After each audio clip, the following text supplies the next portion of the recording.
Assalamualaikum warahmatullahi wabarakatuh.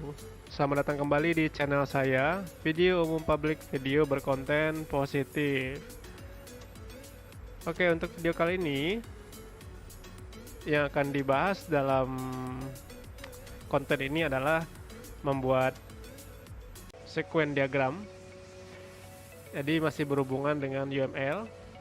Nah, untuk konten kali ini menggunakan aplikasi yang namanya StarUML.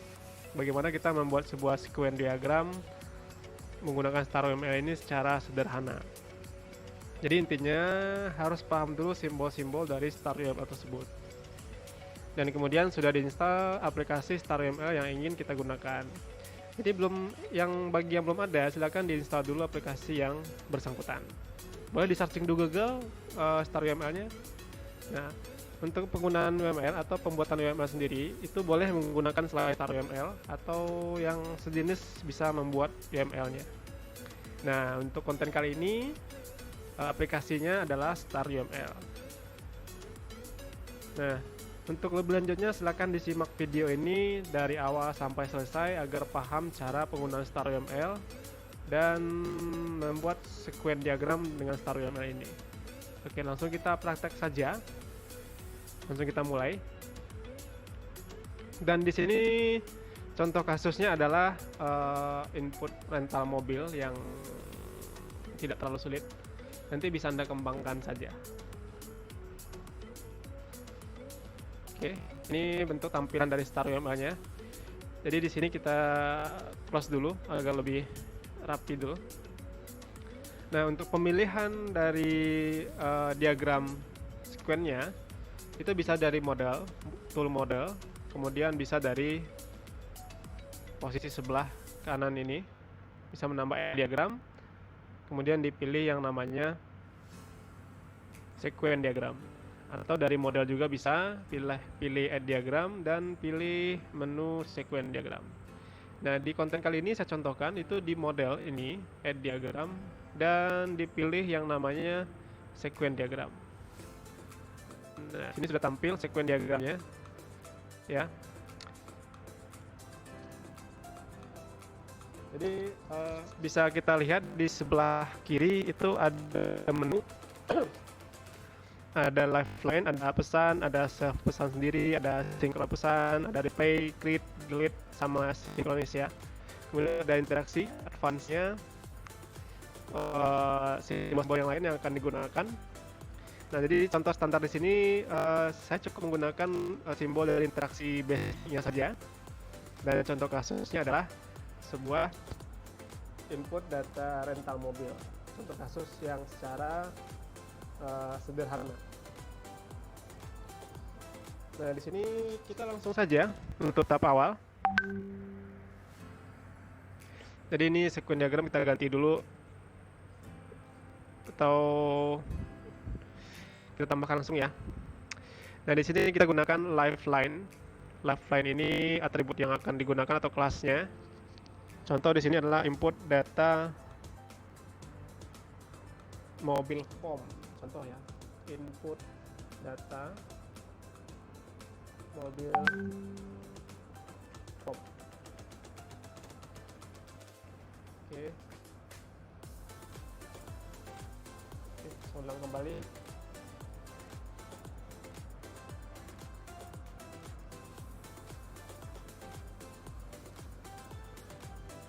Input data mobil form.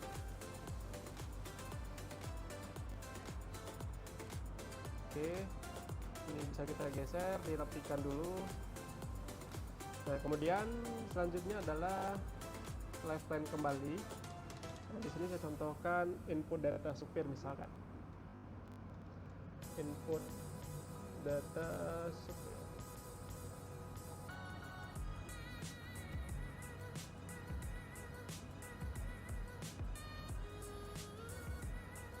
Kemudian kita buat input data mobil.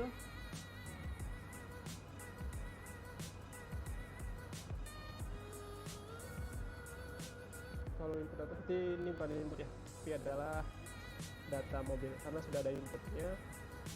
Ini data mobil, kemudian tambahkan lapisan berikutnya adalah data supir.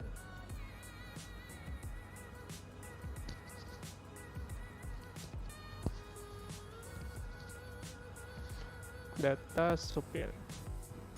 Oke, ini sudah kita rapikan dulu.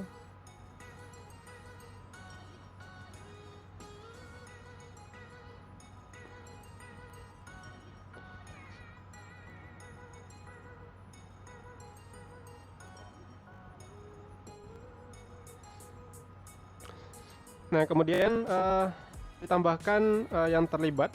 Contoh di sini adalah petugasnya. Jadi kalau dicontohkan di atributnya adalah sebagai aktor. Itu ditambahkan dulu di modal. Kita klik kanan dulu. Kita bisa menambahkan atribut tambahan yang namanya aktor. Nah, di sini kita tambahkan dulu aktornya. Jadi cukup digeser di dalam use case itunya. Sekuen aktor ini kita ganti, contoh di sini adalah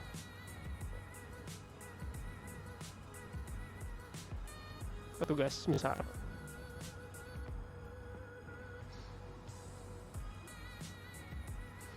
Oke. Dan kemudian kita lanjut ke interaksi antar petugas ini di sistem tersebut.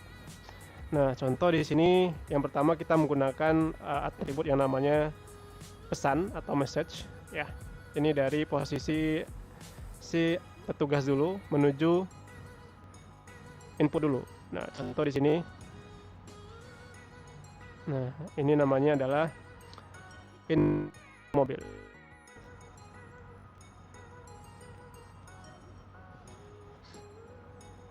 Nah, kemudian selanjutnya setelah input data mobil itu akan melihat apakah data mobil itu sudah masuk ke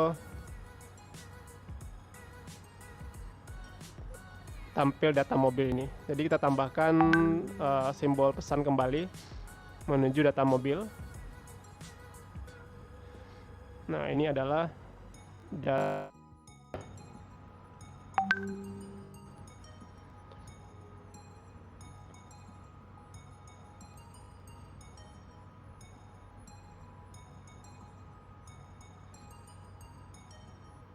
dan lanjutkan langkah berikutnya.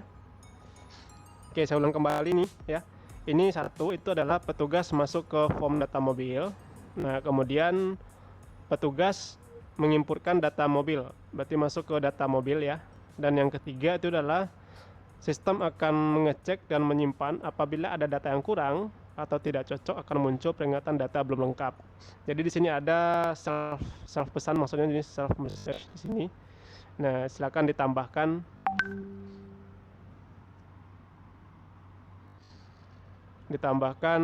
save-nya. Ini cek ya ke bawah. Nah, kita geser. Nah, ini adalah yang namanya cek. Oke, ini geser saja. Sorry, kita hapus dulu. Kita ulang kembali, ada live lainnya menuju data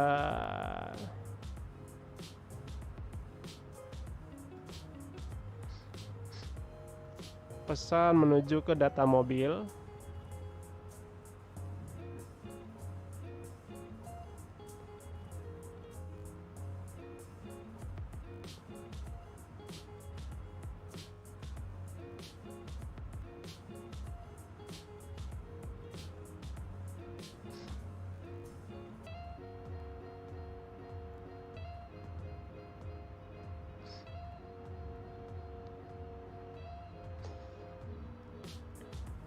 Ini kita hapus dulu. Nah, kita pilih self melakukan pengecekan.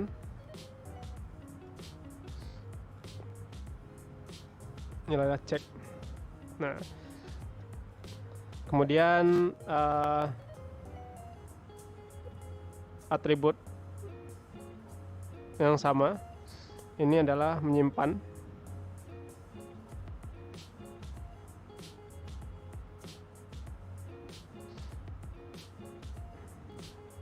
Simpan atau save. Nah, Kemudian kalau seandainya datanya tidak lengkap, itu akan dikirim kembali ke petugas dengan perintah yang tampil adalah data mobil belum lengkap. Jadi ditambahkan pesannya ke si aktor petugas kembali dari sini ke petugas. Nah, di sini tambahkan data mobil belum lengkap. Nah, gitu ya. Nah, kemudian untuk input data supir caranya sama. Jadi kita tambahkan pesan dari si petugas aktor 1 ini menuju input data supir. Nah, di sini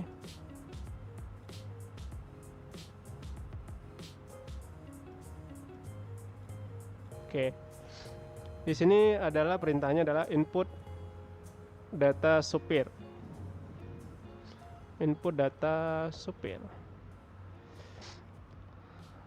Nah, kemudian si petugas aktor ini atau yang terlibat di sistem ini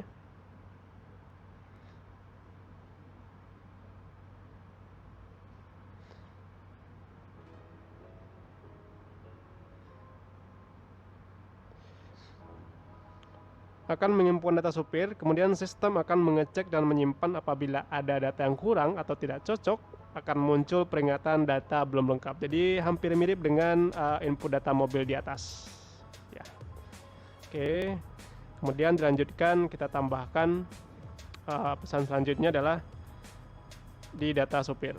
Data supir. Nah, di sini kita tambahkan data supir.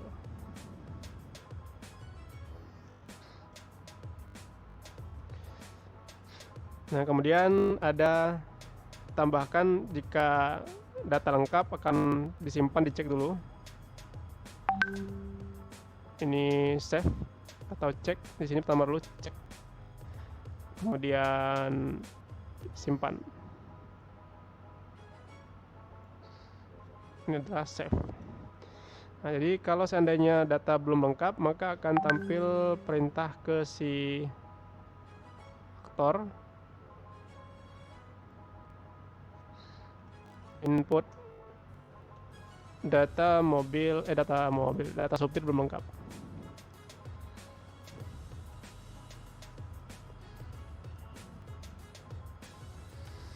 Oke.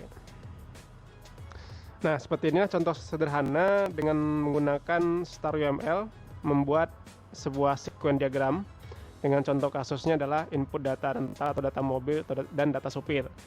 Oke, saya jelaskan kembali dari awal. Jadi di sini ada aktornya, kemudian ada atributnya, input data mobil, input data supir, data mobil dan data supir ya.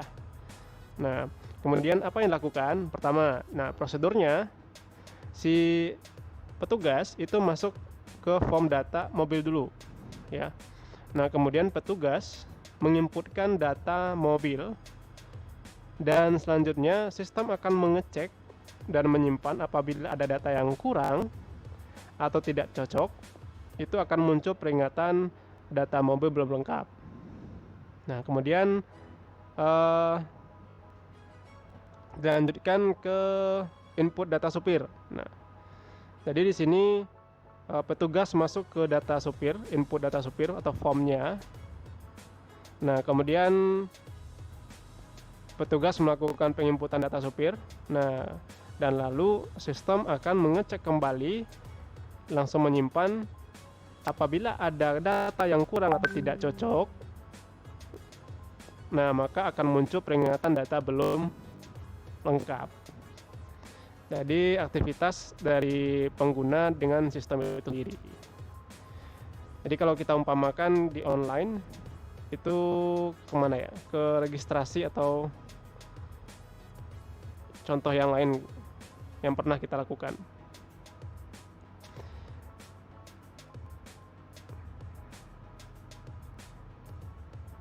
Baik, saya rasa cukup untuk video konten StarUML ini dengan contoh kasusnya input data supir ini. Saya rasa tidak terlalu sulit dan bisa Anda kembangkan. Dan terima kasih sudah menonton, jangan lupa like dan subscribe-nya, share jika suka.